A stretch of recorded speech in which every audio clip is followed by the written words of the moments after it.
ਬੰਦੀ ਸਿੰਘਾਂ ਦੀ ਰਿਹਾਈ ਲਈ ਕੌਮੀ ਇਨਸਾਫ ਮੋਰਚੇ ਵੱਲੋਂ ਕੱਢੀ ਗਈ ਖਾਲਸਾਈ ਮਾਰਚ। ਦਲ ਖਾਲਸਾ ਵੱਲੋਂ ਆਜ਼ਾਦ ਸਿੱਖ ਰਾਜ ਖਾਲਿਸਤਾਨ ਦੀ ਪ੍ਰਾਪਤੀ ਲਈ UN ਅਧੀਨ ਰੈਫਰੈਂਡਮ ਦੀ ਮੰਗ। ਦਿੱਲੀ JNU ਤੋਂ ਬਾਅਦ ਜਾਮੀਆ ਯੂਨੀਵਰਸਿਟੀ ਵਿੱਚ BBC ਦਸਤਾਵੇਜ਼ੀ ਸਕਰੀਨਿੰਗ ਨੂੰ ਲੈ ਕੇ ਹੋਇਆ ਹੰਗਾਮਾ।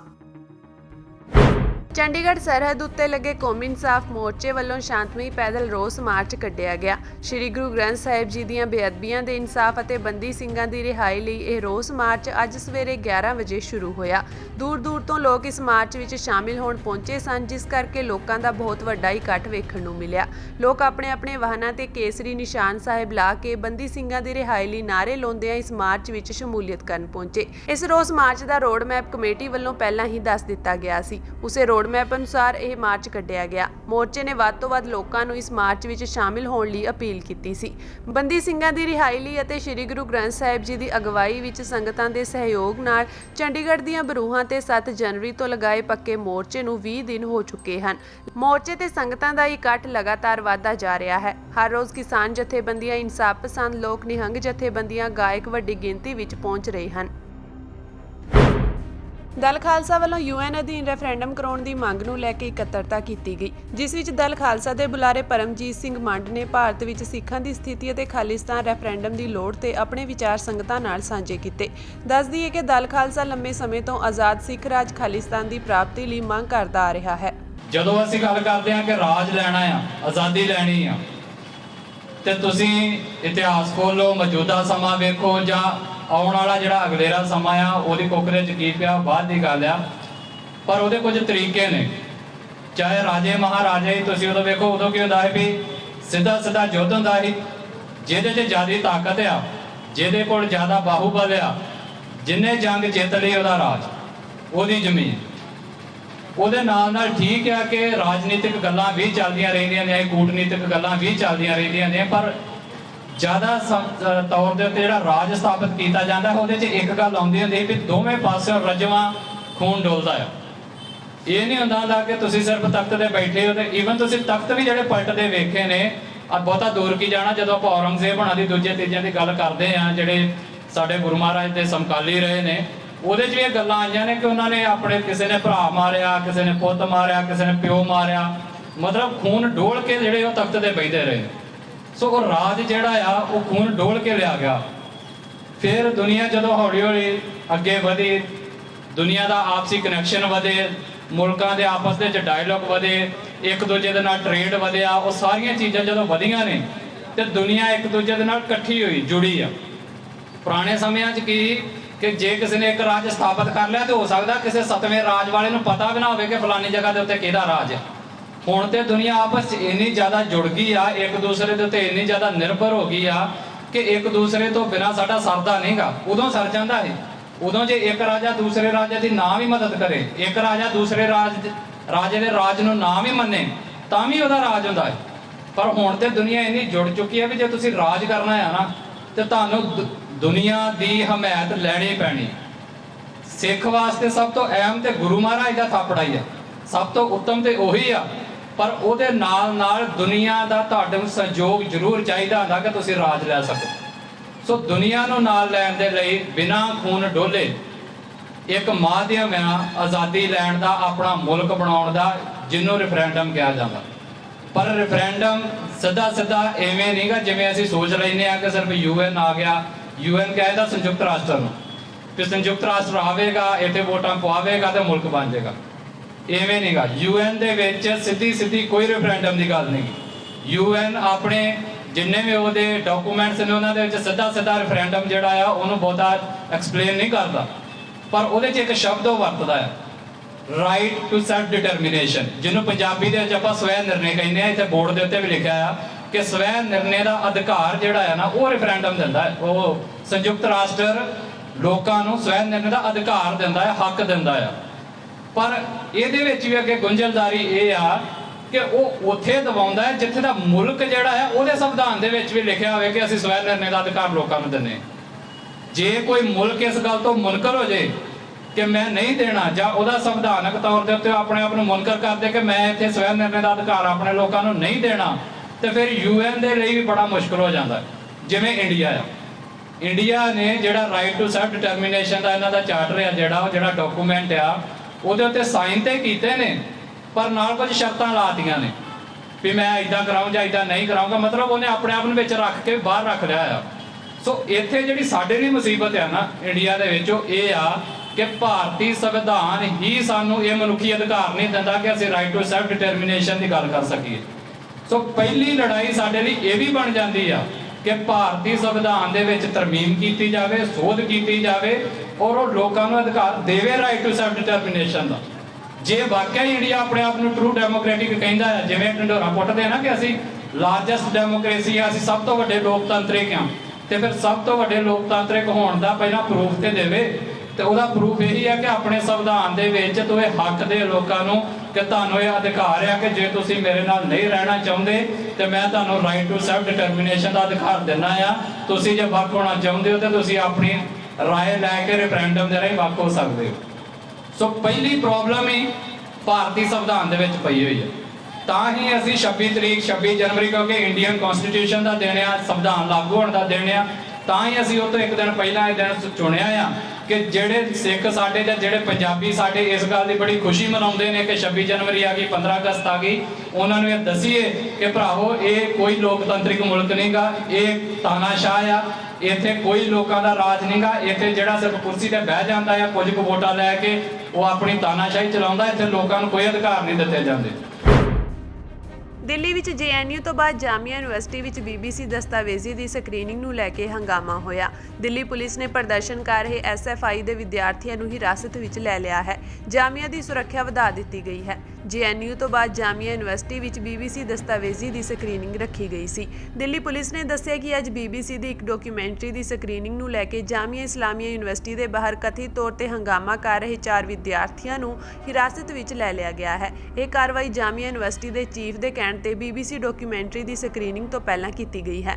ਮਿਲੀ ਜਾਣਕਾਰੀ ਅਨੁਸਾਰ ਜਾਮੀਆ ਦੀ ਸੁਰੱਖਿਆ ਸਖਤ ਕਰ ਦਿੱਤੀ ਗਈ ਹੈ। ਯੂਨੀਵਰਸਿਟੀ ਪ੍ਰਸ਼ਾਸਨ ਨੇ ਵਿਦਿਆਰਥੀਆਂ ਨੂੰ BBC ਡਾਕੂਮੈਂਟਰੀ ਦਿਖਾਉਣ ਤੋਂ ਗੁਰੇਜ਼ ਕਰਨ ਲਈ ਕਿਹਾ ਸੀ। ਯੂਨੀਵਰਸਿਟੀ ਪ੍ਰਸ਼ਾਸਨ ਨੇ ਇੱਕ ਨੋਟਿਸ ਵਿੱਚ ਕਿਹਾ ਹੈ ਕਿ ਬਿਨਾਂ ਇਜਾਜ਼ਤ ਕੈਂਪਸ ਵਿੱਚ ਵਿਦਿਆਰਥੀਆਂ ਦੀ ਕੋਈ ਮੀਟਿੰਗ ਜਾਂ ਕਿਸੇ ਫਿਲਮ ਦੀ ਸਕਰੀਨਿੰਗ ਦੀ ਇਜਾਜ਼ਤ ਨਹੀਂ ਦਿੱਤੀ ਜਾਵੇਗੀ। ਯੂਨੀਵਰਸਿਟੀ ਨਿੱਜੀ ਹਿੱਤਾਂ ਵਾਲੇ ਲੋਕਾਂ ਸੰਸਥਾਵਾਂ ਨੂੰ ਸ਼ਾਂਤੀਪੂਰਨ ਅਕਾਦਮਿਕ ਮਾਹੌਲ ਨੂੰ ਵਿਗਾੜਨ ਤੋਂ ਰੋਕਣ ਲਈ ਸਾਰੇ ਉਪਾਅ ਕਰ ਰਹੀ ਹੈ। ਅਜਿਹਾ ਕਰਨ ਵਾਲੇ ਪ੍ਰਬੰਧਕਾਂ ਖਿਲਾਫ ਸਖਤ ਅਨੁਸ਼ਾਸਨੀ ਕਾਰਵਾਈ ਕੀਤੀ ਜਾਵੇਗੀ। ਇਸ ਤੋਂ ਪਹਿਲਾਂ ਮੰਗਲਵਾਰ ਅੱਧੀ ਰਾਤ ਨੂੰ JNU ਯੂਨੀਵਰਸਿਟੀ ਵਿੱਚ ਵੀ ਹੰਗਾਮਾ ਹੋਇਆ ਸੀ। JNU ਵਿੱਚ AISA ਧੜੇ ਦੇ ਵਿਦਿਆਰਥੀਆਂ ਨੇ ABVP ਦੇ ਵਿਦਿਆਰਥੀਆਂ ਤੇ ਪਥਰਾਅ ਕਰਨ ਦਾ ਦੋਸ਼ ਲਗਾਇਆ ਅਤੇ ਦਿੱਲੀ ਪੁਲਿਸ ਨੂੰ ਦਖਲ ਦੇਣ ਦੀ ਅਪੀਲ ਕੀਤੀ ਸੀ। बना लिया गया है वो विरोध है और आप जो विरोध के सवाल छात्रों से लगातार पूछ रहे हैं। हम ये चाहते हैं सवाल आप भाई रोड के साथ में रोड खाली करो, रोड खाली करो, रोड खाली करो। जो उसके लिए इस सरकार ने हर विश्वविद्यालय को छात्र बना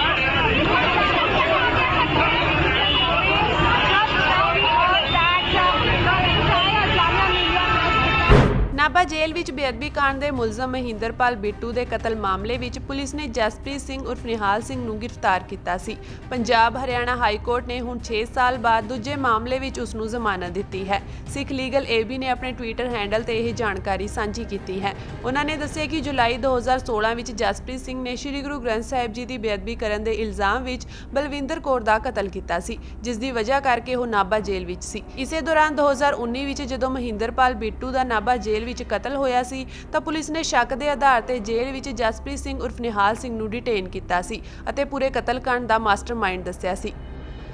ਸਿੱਖ ਚੈਰਿਟੀ ਸੰਸਥਾ ਟਰਬਨਸ ਫॉर ਆਸਟ੍ਰੇਲੀਆ ਦੇ ਸੰਸਥਾਪਕ ਤੇ ਪ੍ਰਧਾਨ ਅਮਰ ਸਿੰਘ ਨੂੰ Australian of the year awards ਤਹਿਤ ਲੋਕਲ ਹੀਰੋ ਸ਼੍ਰੇਣੀ ਲਈ ਕੈਨਬਰਾ ਵਿੱਚ ਸਨਮਾਨਿਤ ਕੀਤਾ ਗਿਆ ਹੈ। ਉਹਨਾਂ ਨੂੰ ਇਹ ਸਨਮਾਨ ਦੇਸ਼ ਦੇ ਪ੍ਰਧਾਨ ਮੰਤਰੀ ਐਂਥੋਨੀ ਅਲਬਨੀਜ਼ੀ ਵੱਲੋਂ ਦਿੱਤਾ ਗਿਆ।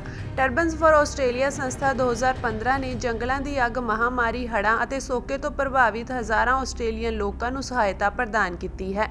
ਇਹ ਸੰਸਥਾ ਲੋੜਵੰਦ ਲੋਕਾਂ ਨੂੰ ਭੋਜਨ ਅਤੇ ਕਰਿਆਨੇ ਦੇ ਸਮਾਨ ਪ੍ਰਦਾਨ ਕਰਨ ਲਈ ਵੀ ਜਾਣੀ ਜਾਂਦੀ ਹੈ। ਸੰਸਥਾ ਨੂੰ ਮੋਢੀ ਭੂਮਿਕਾ ਅਦਾ ਕਰਦੇ ਅਮਰ ਸਿੰਘ ਨੂੰ ਇਹਨਾਂ ਸੇਵਾਵਾਂ ਦੇ ਚੱਲਦਿਆਂ ਨਿਊ ਸਾਊਥ ਵੇਲਜ਼ ਦੇ ਲੋਕਲ ਹੀਰੋ ਦਾ ਐਜ਼ਾਜ਼ ਹਾਸਲ ਹੋਇਆ ਸੀ।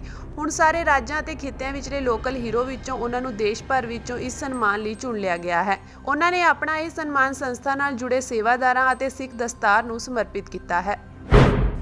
ਪ੍ਰੋਫੈਸਰ ਦਵਿੰਦਰਪਾਲ ਸਿੰਘ ਭੁੱਲਰ ਵੱਲੋਂ ਪੱਕੀ ਰਿਹਾਈ ਦੀ ਮੰਗ ਸੰਬੰਧੀ ਦਾਖਲ ਪਟੀਸ਼ਨ ਤੇ ਪੰਜਾਬ ਅਤੇ ਹਰਿਆਣਾ ਹਾਈ ਕੋਰਟ ਦੇ ਜਸਟਿਸ ਜਸਜੀਤ ਸਿੰਘ ਬੇਦੀ ਦੀ ਬੈਂਚ ਵੱਲੋਂ ਦਿੱਲੀ ਸਰਕਾਰ ਤੋਂ ਜਵਾਬ ਤਲਬ ਕੀਤੇ ਜਾਣ ਉਪਰੰਤ ਹੁਣ ਅੰਤਮ ਬਹਿਸ ਹੋਵੇਗੀ। ਬੈਂਚ ਨੇ ਦਿੱਲੀ ਸਰਕਾਰ ਤੋਂ ਪੁੱਛਿਆ ਸੀ ਕਿ ਆਖਿਰ ਰਿਹਾਈ ਬਾਰੇ ਕੀ ਫੈਸਲਾ ਲਿਆ ਗਿਆ ਹੈ ਅਤੇ ਸਰਕਾਰ ਵੱਲੋਂ ਇਸ ਬਾਰੇ ਜਵਾਬ ਦਾਖਲ ਕਰ ਦਿੱਤਾ ਗਿਆ। ਦਿੱਲੀ ਸਰਕਾਰ ਦੇ ਸੈਂਟੈਂਸ ਰਿਵਿਊ ਬੋਰਡ ਨੇ ਪ੍ਰੋਫੈਸਰ ਭੁੱਲਰ ਦੀ ਰਿਹਾਈ ਦਾ ਮਾਮਲਾ ਅੱਗੇ ਪਾਇਆ ਹੋਇਆ ਹੈ ਤੇ ਇਸ ਬਾਰੇ ਜਵਾਬ ਤਲਬ ਕੀਤਾ ਗਿਆ ਹੈ। ਪੰਜਾਬ ਸਰਕਾਰ ਇਸ ਪਟੀਸ਼ਨ ਦੇ ਸਬੰਧ ਵਿੱਚ ਹਾਈ ਕੋਰਟ ਨੂੰ ਦੱਸ ਚੁੱਕੀ ਹੈ ਕਿ 2016 ਤੋਂ ਲੈ ਕੇ ਜਨਵਰੀ 2022 ਤੱਕ ਪੰਜਾਬ ਸਰਕਾਰ ਵੱਲੋਂ 5 ਵਾਰ ਦਿੱਲੀ ਸਰਕਾਰ ਨੂੰ ਪ੍ਰੋਫੈਸਰ ਭੁੱਲਰ ਦੀ ਰਿਹਾਈ ਦੀ ਸਿਫਾਰਿਸ਼ ਕੀਤੀ ਜਾ ਚੁੱਕੀ ਹੈ ਤੇ ਪ੍ਰੋਫੈਸਰ ਭੁੱਲਰ ਦੀ ਰਿਹਾਈ ਤੇ ਪੰਜਾਬ ਸਰਕਾਰ ਨੂੰ ਇਸ ਤੇ ਕੋਈ ਇਤਰਾਜ਼ ਨਹੀਂ ਹੈ। ਜ਼ਿਕਰਯੋਗ ਹੈ ਕਿ ਪ੍ਰੋਫੈਸਰ ਭੁੱਲਰ ਨੇ ਪਟੀਸ਼ਨ ਦਾਖਲ ਕਰਕੇ ਰਿਹਾਈ ਦੀ ਮੰਗ ਕੀਤੀ ਹੈ। ਭੁੱਲਰ ਨੇ ਉਹਨਾਂ ਦੀ ਰਿਹਾਈ ਦੀ ਅਰਜ਼ੀ ਰੱਦ ਕਰਨ ਅਤੇ ਇੱਕ ਅਰਜ਼ੀ ਦੀ ਸੁਣਵਾਈ ਅੱਗੇ ਪਾਉਣ ਦੇ ਸੈਂਟੈਂਸ ਰਿਵਿਊ ਬੋਰਡ ਦਿੱਲੀ ਦੇ ਹੁਕਮ ਰੱਦ ਕਰਨ ਦੀ ਮੰਗ ਵੀ ਕੀਤੀ ਹੈ। ਭੁੱਲਰ ਦੇ ਵਕੀਲਾਂ ਨੇ ਇਹ ਦਲੀਲ ਵੀ ਪਟੀਸ਼ਨ ਵਿੱਚ ਦਿੱਤੀ ਹੈ ਕਿ ਸ੍ਰੀ ਗੁਰੂ ਨਾਨਕ ਦੇਵ ਜੀ ਦੇ 550 ਸਾਲਾ ਪ੍ਰਕਾਸ਼ ਪੁਰਬ ਮੌਕੇ ਕੇਂਦਰ ਸਰਕਾਰ ਨੇ ਜਿਹੜੇ ਸਿੱਖ ਕੈਦੀਆਂ ਨੂੰ ਰਿਹਾ ਕਰਨ ਦਾ ਐਲਾਨ ਕੀਤਾ ਸੀ ਉਹਨਾਂ ਵਿੱਚ ਦਵਿੰਦਰਪਾਲ ਸਿੰਘ ਭੁੱਲਰ ਦਾ ਨਾਮ ਵੀ ਸ਼ਾਮਿਲ ਹੈ, ਪਰ ਇਸ ਦੇ ਬਾਵਜੂਦ ਰਿਹਾਈ ਨਹੀਂ ਕੀਤੀ ਜਾ ਰਹੀ। ਜਿੱਥੇ ਅੱਜ ਪੂਰਾ ਦੇਸ਼ ਗਣਤੰਤਰ ਦਿਵਸ ਮਨਾ ਰਿਹਾ ਹੈ, ਉੱਥੇ ਹੀ ਆਪਣਾ ਹੱਕ ਮੰਗਦੇ ਲਤੀਫਪੁਰਾ ਵਾਸੀਆਂ ਤੇ ਪੁਲਿਸ ਵੱਲੋਂ ਲਾਠੀ ਚਾਰਜ ਕੀਤਾ ਗਿਆ। ਦਰਅਸਲ ਅੱਜ 26 ਜਨਵਰੀ ਮੌਕੇ ਰਾਜਪਾਲ ਬਨਵਾਰੀ ਲਾਲ ਪੁਰੋਹਿਤ ਜਲੰਧਰ ਵਿੱਚ ਤਿਰੰਗਾ ਲਹਿਰਾਉਣ ਪਹੁੰਚੇ ਸਨ। ਜਲੰਧਰ ਵਿੱਚ ਲਤੀਫਪੁਰਾ ਵਾਸੀ ਅਤੇ ਕਿਸਾਨ ਗੁਰੂ ਗੋਬਿੰਦ ਸਿੰਘ ਸਟੇਡੀਅਮ ਵਿੱਚ ਰਾਜਪਾਲ ਬਨਵਾਰੀ ਲਾਲ ਪੁਰੋਹਿਤ ਨੂੰ ਮੰਗ ਪੱਤਰ ਦੇਣ ਜਾ ਰਹੇ ਸਨ। ਇਸ ਦੌਰਾਨ ਪੁਲਿਸ ਨੇ ਉਹਨਾਂ ਨੂੰ ਲਤੀਫਪੁਰਾ ਵਿੱਚ ਹੀ ਰੋਕ ਲਿਆ, ਜਿਸ ਤੋਂ ਬਾਅਦ ਦੋਵਾਂ ਵਿੱਚ ਜ਼ਬਰਦਸਤ ਝੜਪ ਹੋ ਗਈ। ਇਸ ਝੜਪ ਵਿੱਚ ਕਈ ਜ਼ਖਮੀ ਹੋਏ ਤੇ ਬਜ਼ੁਰਗਾਂ ਦੀਆਂ ਪੱਗਾਂ ਲੱਥੀਆਂ। ਦੱਸਦੀ ਹੈ ਕਿ 9 ਦਸੰਬਰ ਨੂੰ ਸੁਪਰੀਮ ਕੋਰਟ ਦੇ ਹੁਕਮਾਂ ਤੇ ਇੰਪਰੂਵਮੈਂਟ ਟਰਸਟ ਨੇ ਜਲੰਧਰ ਦੇ ਲਤੀਫਪੁਰਾ ਵਿੱਚ ਕੁਝ ਮਕਾਨ ਢਾਹ ਦਿੱਤੇ ਸਨ। ਉਦੋਂ ਤੋਂ ਹੀ ਕਿਸਾਨ ਲਤੀਫਪੁਰਾ ਵਾਸੀਆਂ ਨਾਲ ਮੋਰਚਾ ਲਗਾ ਕੇ ਬੈਠੇ ਹਨ।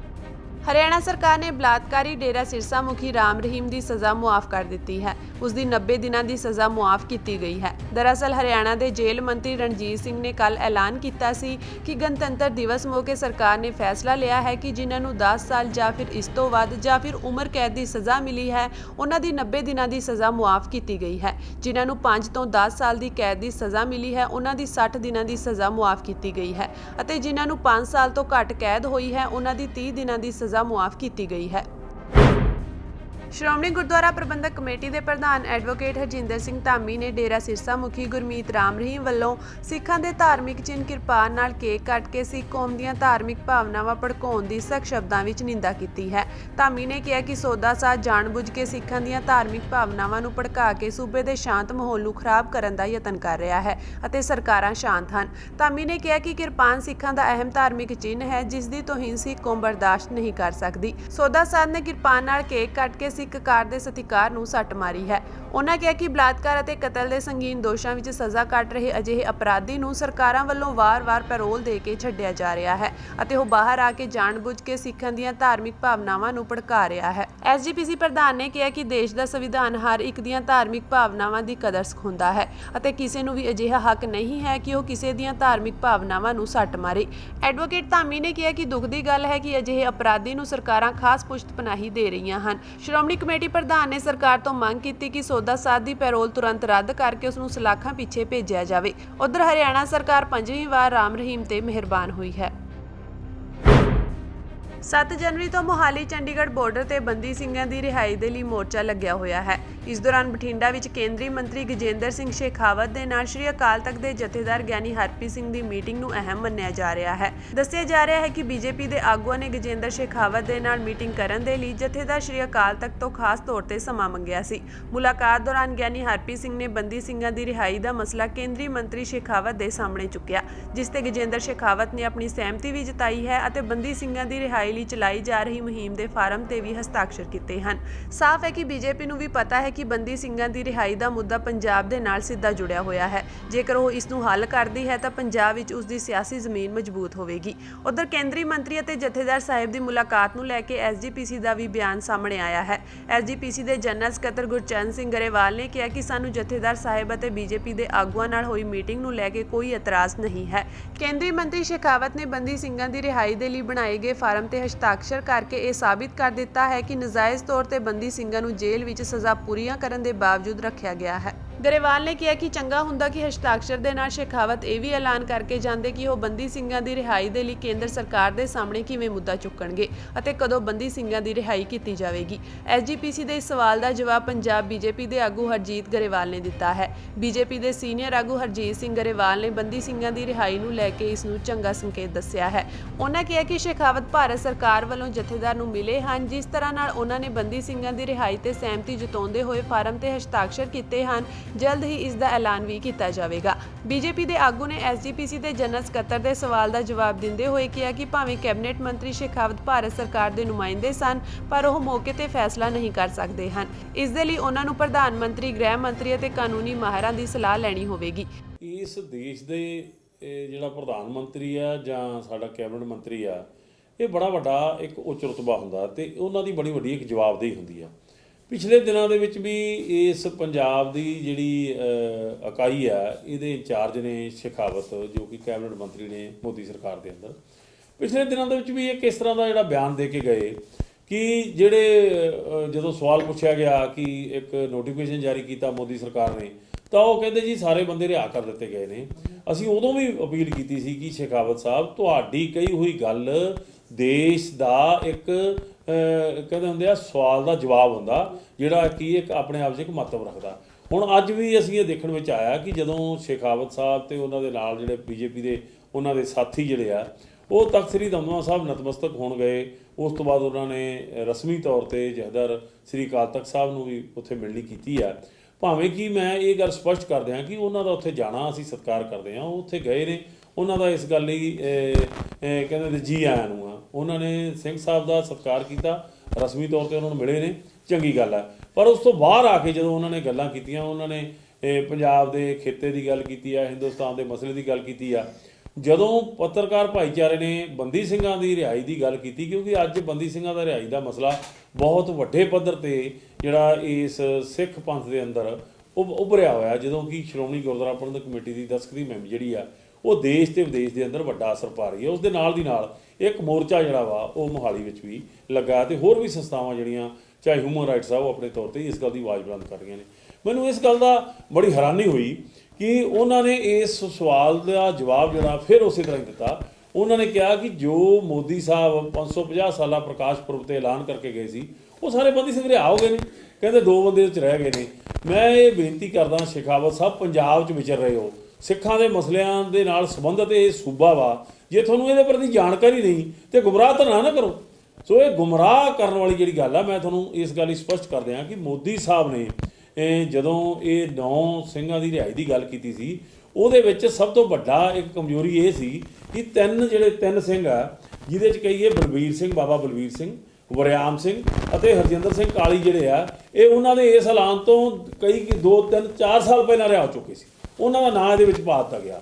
ਦਵਿੰਦਰਪਾਲ ਸਿੰਘ ਭੁੱਲਰ ਅੱਜ ਅੰਦਰ ਨੇ, ਭਾਈ ਗੁਰਦੀਪ ਸਿੰਘ ਖਹਿੜਾ ਅੱਜ ਅੰਦਰ ਨੇ, ਭਾਈ ਬਲਵੰਤ ਸਿੰਘ ਰਾਜੂਆਣਾ ਦੀ ਫਾਂਸੀ ਜਿਹੜੀ ਆ ਉਹ ਉਮਰ ਕੈਦ ਵਿੱਚ ਤਬਦੀਲ ਹੋਣ ਦੀ ਗੱਲ ਕੀਤੀ ਗਈ ਸੀ, ਉਹ ਨਹੀਂ ਹੋਈ। ਇਸ ਗੱਲ ਲਈ ਅਸੀਂ ਤੁਹਾਨੂੰ ਪੱਤਰ ਵੀ ਲਿਖਿਆ, ਸ਼ੇਖਾਵਤ ਸਾਹਿਬ ਤੁਹਾਨੂੰ ਵੀ ਪੱਤਰ ਲਿਖਿਆ, ਤੁਹਾਡੇ ਜਿਹੜੇ ਗ੍ਰਹਿ ਮੰਤਰੀ ਸਾਹਿਬ ਨੂੰ ਪੱਤਰ ਲਿਖਿਆ, ਮੋਦੀ ਸਾਹਿਬ ਨੂੰ ਵੀ ਪੱਤਰ ਲਿਖਿਆ, ਸ਼੍ਰੋਮਣੀ ਗੁਰਦੁਆਰਾ ਪ੍ਰਬੰਧਕ ਕਮੇਟੀ ਨੇ। ਕਿਰਪਾ ਕਰਕੇ ਉਹਦੀ ਕਾਪੀ ਜੇ ਤੁਸੀਂ ਕਹਿੰਦੇ ਹੋ ਅਸੀਂ ਤੁਹਾਨੂੰ ਭੇਜ ਦਿਆਂਗੇ। ਤੇ ਸਿੱਖਾਂ ਨੂੰ ਤੇ ਆਮ ਲੋਕਾਂ ਨੂੰ ਤੇ ਦੁਨੀਆ ਨੂੰ ਗੁੰਮਰਾਹ ਨਾ ਕਰੋ। ਜਿਹੜੀ ਗੱਲ ਅਸੀਂ ਅੱਜ ਲੜਾਈ ਲੜ ਰਹੇ ਹਾਂ, ਸਾਡੀ ਲੜਾਈ ਇਹ ਆ ਕਿ ਉਹ ਜਿਹੜਾ ਤੁਸੀਂ ਵਾਅਦਾ ਕੀਤਾ ਸੀ, ਉਹਦੇ ਜਿਹੜੀ ਤੁਸੀਂ ਪੂਰੇ ਨਹੀਂ ਉਤਰੇ। 3 ਬੰਦਿਆਂ ਦੇ ਨਾਮ ਤੁਸੀਂ ਨਜਾਇਜ਼ ਪਾ ਦੇ, 3 ਬੰਦੇ ਹਾਲੇ ਉਹ 'ਚ ਬਾਕੀ ਨੇ। ਠੀਕ ਆ, ਜਿਹੜਾ ਕੋਰਟ ਵਿੱਚ ਕੇਸ ਲੱਗਾ ਸੀ ਸਾਡੇ ਭਾਈ ਸੁਵੇਗ ਸਿੰਘ ਜੀ ਦਾ ਤੇ ਭਾਈ ਨੰਦ ਸਿੰਘ ਜੀ ਦਾ, ਉਹ ਜਿਹੜਾ ਕੇਸ ਆ ਉਹ 2019 ਵਿੱਚ ਉਹਦੀ ਤਰੀਕ ਸੀ, ਉਸ ਤੇ ਤੁਸੀਂ ਮੁਖਾਲਫਤ ਨਹੀਂ ਕੀਤੀ ਤੇ ਉਹ ਰਿਹਾ ਹੋ ਗਏ। ਅਸੀਂ ਗਲਤ ਨੂੰ ਗਲਤ ਨਹੀਂ, ਸਹੀ ਨੂੰ ਸਹੀ ਦੱਸਣਾ ਚਾਹੁੰਦੇ ਹਾਂ।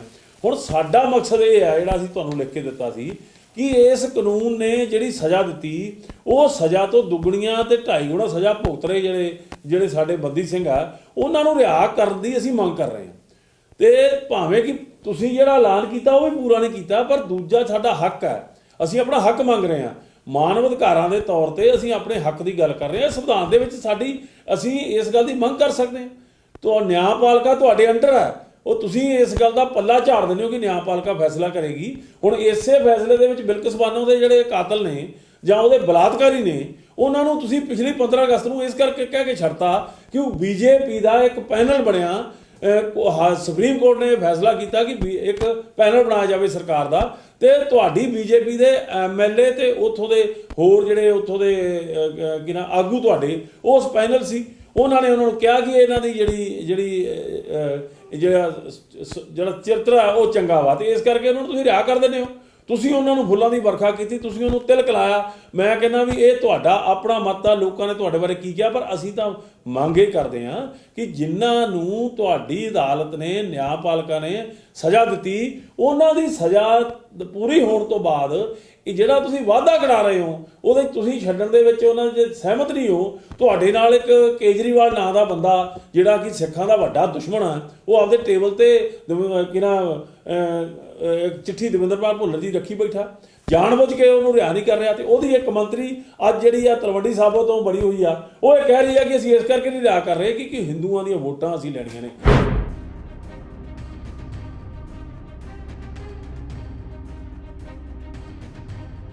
ਅਕਾਲੀ ਆਗੂ ਵਿਕਰਮਜੀਤ ਸਿੰਘ ਮਜੀਠੀਆ ਵੱਲੋਂ ਅੱਜ ਹਲਕਾ ਮਜੀਠਾ ਦੇ ਪਿੰਡ ਥਰੀਏਵਾਲਾ ਵਿੱਚ ਆਮ ਆਦਮੀ ਪਾਰਟੀ ਵੱਲੋਂ ਬਣਾਏ ਫਰਜ਼ੀ ਮੁਹੱਲਾ ਕਲੀਨਿਕ ਦਾ ਪਰਦਾਫਾਸ਼ ਕੀਤਾ ਗਿਆ। ਉਹਨਾਂ ਵਿਖਾਇਆ ਕਿ ਖਸਤਾ ਹਾਲਤ ਪੁਰਾਤਨ ਇਮਾਰਤਾਂ ਨੂੰ ਕਿਵੇਂ ਲੀਪਾ ਪੋਚੀ ਤੇ ਰੰਗ ਰੋਗਨ ਕਰਕੇ ਮੁਹੱਲਾ ਕਲੀਨਿਕ ਦੇ ਨਾਮ ਦਾ ਢੋਂਗ ਰਚ ਕੇ ਲੱਖਾਂ ਦਾ ਚੂਨਾ ਸਰਕਾਰੀ ਖਜ਼ਾਨੇ ਨੂੰ ਲਾਇਆ ਜਾ ਰਿਹਾ ਹੈ।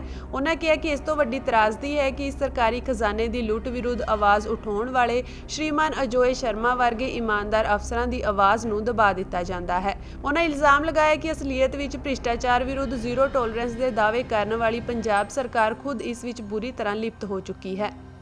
ਇਹ ਪ੍ਰਾਇਮਰੀ ਹੈਲਥ ਸੈਂਟਰ ਹੈ ਮਜੀਠੇ ਹਲਕੇ 'ਚ ਪਿੰਡ ਥਰੀਏਵਾਲ ਦਾ, ਔਰ ਮੈਂ ਤਾਂ ਇਹਦੇ ਅੱਗੇ ਖਲੋਤਾ ਕਿ ਆ ਜਿਹੜਾ ਪ੍ਰਾਇਮਰੀ ਹੈਲਥ ਸੈਂਟਰ ਹੈ ਇਹ 1966 'ਚ ਬਣਿਆ ਸੀ।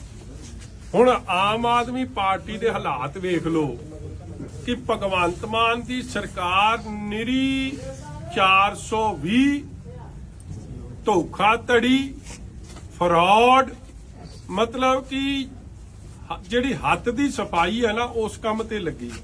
ਲੋਕਾਂ ਨੂੰ ਕਿੰਨਾ ਝੂਠ ਬੋਲੋਗੇ ਤੁਸੀਂ, ਕਿੰਨਾ ਮੂਰਖ ਬਣਾ ਦਿਓਗੇ।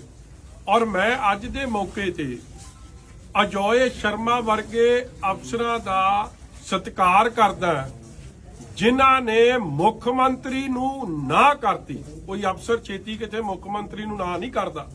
ਨਾ ਕਰਨ ਦਾ ਕਾਰਨ ਕੀ ਬਣਿਆ? 10 ਕਰੋੜ ਰੁਪਏ ਜਿਹੜੀ ਬਿਲਡਿੰਗਾਂ ਅਨਸੇਫ 1966 ਦਾ ਮਤਲਬ ਕਿ ਇਹ ਬਿਲਡਿੰਗ ਲਗਭਗ 55-60 ਸਾਲ ਪੁਰਾਣੀ ਬਿਲਡਿੰਗ ਆ। ਇਹ ਬਿਲਡਿੰਗਾਂ ਅਨਸੇਫ ਡਿਕਲੇਅਰ ਹੋਈਆਂ ਨੇ। ਅੱਜ ਇਹਨਾਂ ਤੇ ਆ ਫਾਲ ਸੀਲਿੰਗ ਲਾ ਕੇ, ਅੱਜ ਇਹਨਾਂ ਤੇ ਥੋੜੀ ਮੁਰੰਮਤ ਕਰਕੇ, ਇਹਨਾਂ ਦੇ ਦਰਵਾਜ਼ੇ ਡਿੱਗਦੇ ਜਾ ਰਹੇ, ਇਹਨਾਂ ਨੂੰ ਪੇਂਟ ਕਰਕੇ ਮੈਂ ਇੱਕ ਚੀਜ਼ ਵਿਖਾਊਂਗਾ।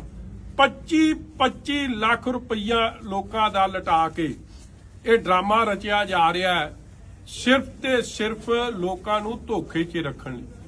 ਆ ਏਡੀ ਇੱਥੇ ਫੈਸਿਲਿਟੀ ਪਹਿਲਾਂ ਦੀ ਬਣੀ ਆ, ਉੱਥੇ ਤਾਂ ਹਸਪਤਾਲ 'ਚ ਨਾ ਦਵਾਈਆਂ ਪੂਰੀਆਂ, ਨਾ ਡਾਕਟਰ ਪੂਰੇ, ਨਾ ਸਹੂਲਤ ਪੂਰੀ।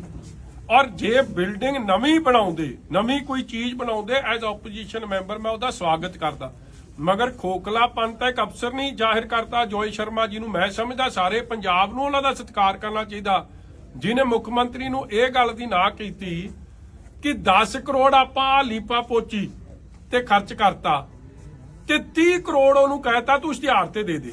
ਇਸ਼ਤਿਹਾਰ ਕਿੱਥੇ? ਕਹਿੰਦਾ ਦੇਸ਼ ਦੇ ਸਾਰੇ ਹਿੱਸੇ ਤਮਿਲਨਾਡੂ ਤੱਕ ਦੇ ਦਿਓ ਇਸ਼ਤਿਹਾਰ। ਦੱਸੋ ਤਮਿਲਨਾਡੂ ਵਾਲੇ ਨੇ ਇੱਥੇ ਆ ਕੇ ਫ੍ਰੀ ਇਲਾਜ ਕਰਾਉਣਾ ਆਪਦਾ?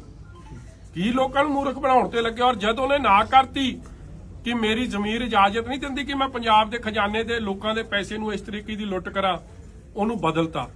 ਵੀਕੇ ਮੀਨਾ ਨੂੰ ਲਾਤਾ। ਮੈਂ ਮੀਨਾ ਸਾਹਿਬ ਨੂੰ ਬੇਨਤੀ ਕਰਦਾ ਜੇ ਮੁੱਖ ਮੰਤਰੀ ਦੇ ਆਖੇ ਪੰਜਾਬ ਦੇ ਖਜ਼ਾਨੇ ਦੀ ਲੁੱਟ ਤੁਸੀਂ ਕਰਾਈ ਤੇ ਤੁਹਾਡੇ ਖਿਲਾਫ ਅਸੀਂ ਗਵਰਨਰ ਨੂੰ ਵੀ ਮਿਲਾਂਗੇ, ਤੁਹਾਡੇ ਖਿਲਾਫ ਅਸੀਂ ਇਨਕੁਆਇਰੀ ਦੀ ਮੰਗ ਵੀ ਕਰਾਂਗੇ ਔਰ ਇਹ ਆਸ ਕਰਾਂਗੇ ਕਿ ਤੁਸੀਂ ਇਹ ਜੇ ਗਲਤ ਕੰਮ ਦੇ ਭਾਈਵਾਲ ਨਹੀਂ ਹੋਵੋਗੇ।